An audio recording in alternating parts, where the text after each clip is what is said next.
All right, today we talked about inequalities and compound inequalities. I'm not going to take the time to make a video for the solving of regular and graphing regular inequalities. We're just going to do the compound inequalities because it contains the same information, just more. There are two types of compound inequalities, an and an or. For an and inequality, you will graph both lines. So I'll say, okay, here is one graph and here is the other graph. And the solution is where the arrows overlap. So this would be the solution to a compound inequality that was an and, is where the arrows are overlapping. Points on the outer sides of these are not on both arrows, so it cannot be in the solution for an and. But for an or graph, which typically looks like this, where the arrows are going opposite of each other, this is typical, it's not necessary. The solution is on either arrows, one or both of the arrows. So if there is overlap, then it would be where both of the arrows are. If there's not, then it's on either one of the arrows, and it doesn't matter which one you go to. Any point that is covered by an arrow is a solution to an or graph. We're going to do a couple examples of those, and we're going to start it off kind of simple right here. This is the first example. There are two inequalities. It is an and graph. We just need to solve both of them. 8x is less than or equal to negative 8. It's a very simple solution. We divide by 8 on both sides. X is less than or equal to a negative 1. And, well, there is another one that we have to deal with. 9 minus x is less than or equal to 13. Now, the reason why I picked this particular problem is because of this second equation. Let's just go ahead and start solving it, and we'll see what happens. Well, first one to get rid of the 9. Okay, that's well and good. Negative x less than or equal to 13 minus 9 is 4. Now, that's all well and good. Now, a negative x is really a negative 1x, and so we want to get rid of that 1 in front of it. We'll divide both sides by a negative 1, just like we always do, and x and negative 4. Now, the reason why I chose this is because of this particular step. There is a special rule when solving inequalities that if you ever multiply or divide by a negative number, you have to flip the inequality sign around. This was a less than or equal to sign, but it will now be a greater than or equal to sign. And this is the second solution. We will need to graph both of these things on the number line, and since it's an and graph, we need to look for the overlapping region. So x is less than or equal to a negative 1.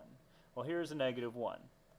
A less than or equal to gets a closed dot because negative 1 is included as part of this graph, or equal to tells me that. A less than symbol will send me to the left because these are where the numbers are smaller than negative 1. So far our solution contains negative 1, negative 2, negative 3, negative 4, and all the way down to negative infinity, as well as the decimals in between them. Now the second graph is x is greater than or equal to a negative 4, so we got to go to the negative 4 and put a dot. It is a or equal to, so that means the dot is filled in. Negative 4 is part of this answer.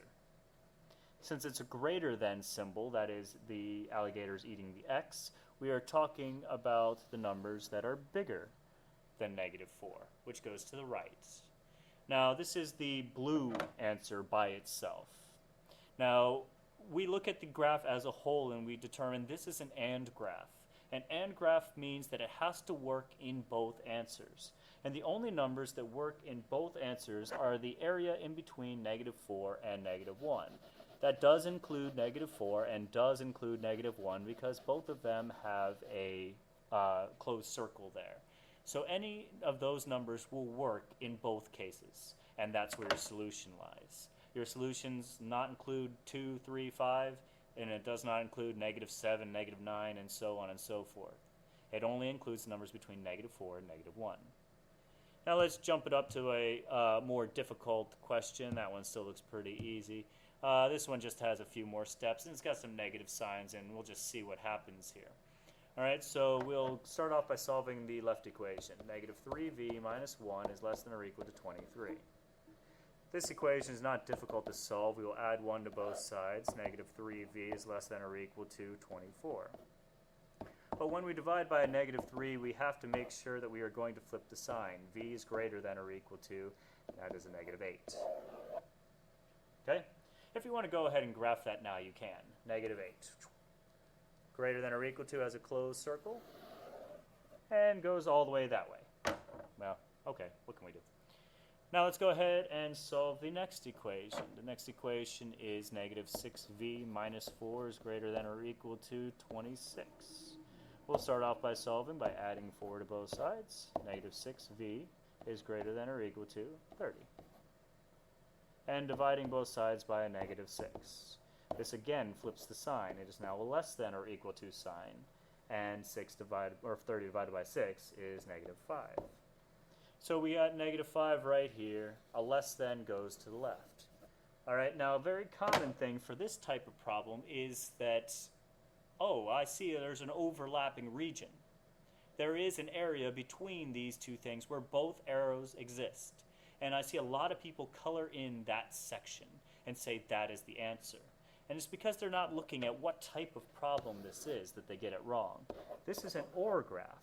And an OR graph does not care about whether or not it's on an overlap. An OR graph just says, is there a arrow over top of that number to say whether it's in the solution. So let's just see where the solution lies. Numbers like 3, 4, 5, 7. Yeah, well, those are under the red arrow. And it keeps going up, all the way up to infinity. So all those numbers work. Numbers like 8, negative 7, negative 6, and negative 5. Do those numbers work? Well, yeah, there is a red and a blue arrow above them. So those ones are covered, and those are part of the solution.